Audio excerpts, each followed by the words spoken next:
Yan katambayan, sa mga gusto pong bumili po ng ating feeds. Dito marami po. So yan po yan ah. Usok Sargent area lang po, Jensen City. Marami po tayo dito. Nakabalot na po. So yan, napakarami po. PM na po kayo sa aking messenger mga katambayan. Sigurado po ay kayang-kaya po natin i-serve po yung mga order nyo po sa atin. Mura lang po mga katambayan. So, tingnan nyo naman oh. Yan. May tayo, available tayong 10 ngayon. Tambayan, yung araw po na to, agang-aga si Sir si Sir Nen. Yan, maraming salamat katambayan. Galing pa pong Alabil sa no? Yung farm nila. So bibili sa atin ng 2 babae at saka 1 rooster. Yan, pipilian natin dito.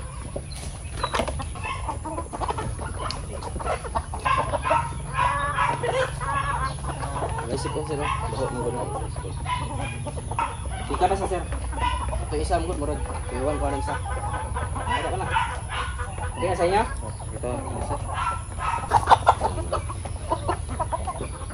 Isa.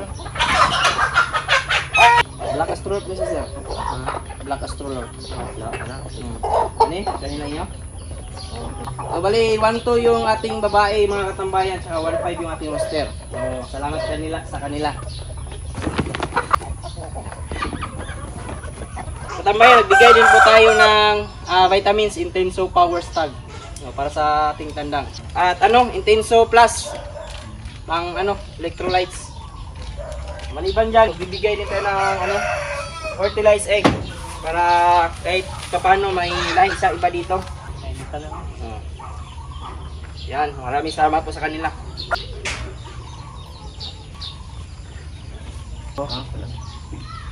Salamat sa kanila katambayan. Salamat sir. Pangalan mo sir? Indoy.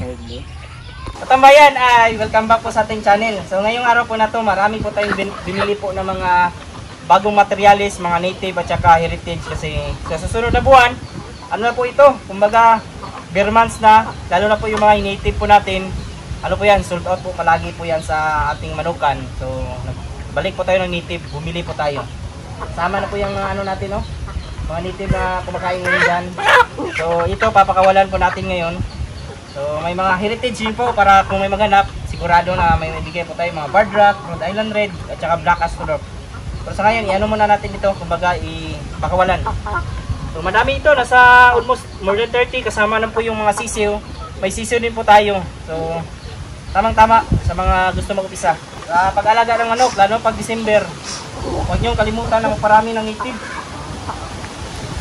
Basta karni, mabibenta natin yan. Kumakain na. So ganito na po karami yung ating mga alaga katambayan. May mga native. Pinaghalo lang muna natin dito yung mga tawag dito, heritage chickens. Yan. So sa mga gusto bumili po ng mga pangkarne, meron po tayo 250 per kilo po tayo dito sa Jensen, mga native po. So ang dami na nila ngayon. So tayo, paghahanda po ito sa nalalapit po na birmans. Ubos po ito agad. May sisiw po tayong benta sa mga kaibigan po natin dyan. So yan, mga Black Astrolot din po. Sa mga gustong bumili, meron tayong package nito. Po ito, nangiitlog na. So may din tayo, tandang po na black, kaya wala problema po yan. Barred Rock, meron tayong available. Kumakain po yung ating mga lagaw. Maliban po sa binili po natin ng mga manok, mga native, may mga pato rin po tayong hinahanda o ihanda po para sa bare months po, lalo pag December. Hindi lang po manok ang mabenta, pati din po pato. So yan, nabili po natin yan. Meron pa dito. Nandito lang natin lagay para kumbaga sila iba sa manok, pero pwede man yan ihalo. Nabili natin sa lagang tag 70 to katambayan, 70 pesos. So yan, yung mga day old yan, day old to week old, nasa 50 yung bili po natin. Malaki na kasi ito, hindi na kailangan ng hindi na kailangan ng ilaw, kahit yung mga maliliit survive po yan, survive po yan. Oh, yan yung maganda sa pato. Walang sakit ito. Kalaban lang nito, daga. Yan, tamang-tama. December, malalaki na po ito. Abot na po ito ng 3 to 4 kilos po. Yung pakain po natin, yung tag 100 po. So, sa mga gustong bumili PM lang po kayo, Jensen area. Pwede nyo pick up. Mga katambayan, may ano na nga tayo, isang customer po. So, si Sir Arnil. So, bibili sa atin ng native. Yan. Sir, salamat sir. Thank you, Doy.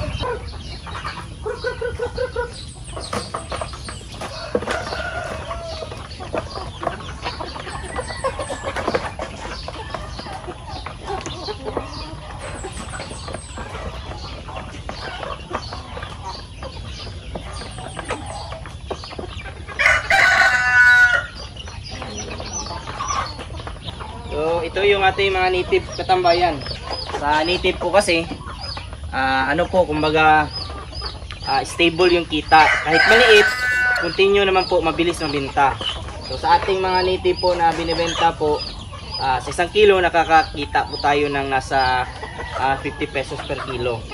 So, okay na po yan. Importante yung native, hindi po yan namimili na pagkain at hindi po basta-basta nagkakasakit. Kumbaga, matibay po sila sa sakit kumpara po sa mga heritage chickens po natin.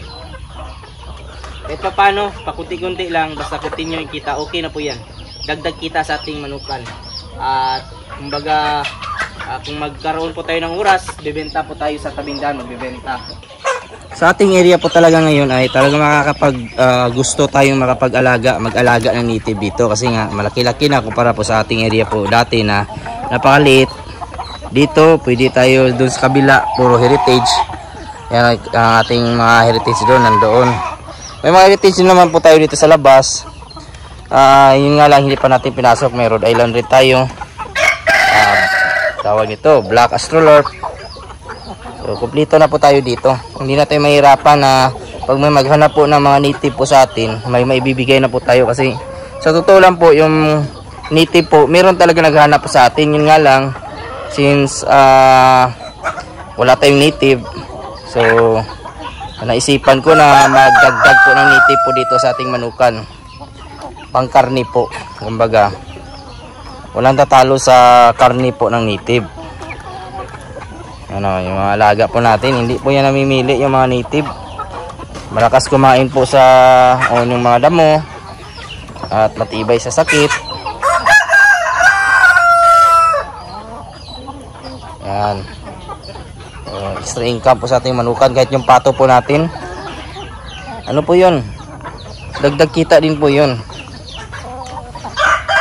Sa susunod na buwan, bare months na, September, so, dyan na po nag-upisa yung pangkarni po natin.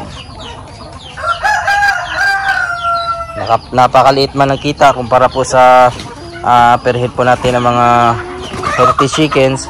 Sigurado naman po na tuloy-tuloy yung kita po dito. 50-50 pesos lang po bawat kilo yung kita natin. Malaking tulong na po yan. Kabenta tayo ng 20 kilo, wala na, sigurado na po yung 1,000. Hindi naman po feeds yung pinapakain po natin sa native. So yan yung maganda kumpara po sa feeds na talagang mabigat po sa bulsa. Yung ating feeds nasa 800 per sako sa ngayon, pero baka sa susunod po na buwan magdagdag po tayo ng 50 pesos kasi nagmahal na din po sila. So 850 na po yung ating per sako. Alam na din po ng ating mga kaibigan po na bumibili po sa atin dito, nakabili po sa atin ng feeds, na yun po yung ating mintahan sa susunod na buwan. Yan, sana po maintindihan po natin mga kaibigan. Native po natin, sarap po yan. Yung kumprada naman po natin native chicken mga katambayan ay nasa 200 per kilo po. So yung benta naman po natin ay nasa 250. So 50 pesos kada kilo yung ating kita. Kahit yung mga pabo po natin ay magandang negosyo din po sa nalalapit po ng per month. So lalo na po pag December, sold out po palagi yung pabo. Sa mga nanood po pala natin mga previous videos, mga bago po nating subscribers and viewers, welcome po sa aking channel. At kung kayo lang po ay napadaan ngayon, sana po ay consider nyo po na subscribe yung ating YouTube channel, i-follow at i-like din po yung ating Facebook page Manok Tambayan. Nag-upload din po tayo doon, malaking tulong po yan. Kung may mga katanungan naman po kayo, ilagay lang po sa comment section at ating sasagutin. At huwag kalimutan i-click yung notification bell para sa mga susunod na videos. Bago muna tayo magpaalam, shoutout muna natin yung ating mga kaibigan dyan na si J. Flores Vlogs from Iloilo, Kabuloy Vlog TV from Naik Cavite, Kalyawan Farm, Bacolod Shamu Breeders, Gisilis Hill Artatis from Rua City, Capiz, Rick Slim Vlog, Marlon Agri Vlogs Channel from Malungon, Sarangani Province, Jerry Mendez Kahipi. Sa mga nanood po dyan ngayon, shoutout po sa inyo lahat. Sa mga hindi ko naman po na shoutout, isa-shoutout ko lang kayo sa susunod. Maraming salamat, God bless at ingat po kayo palagi. Bye-bye!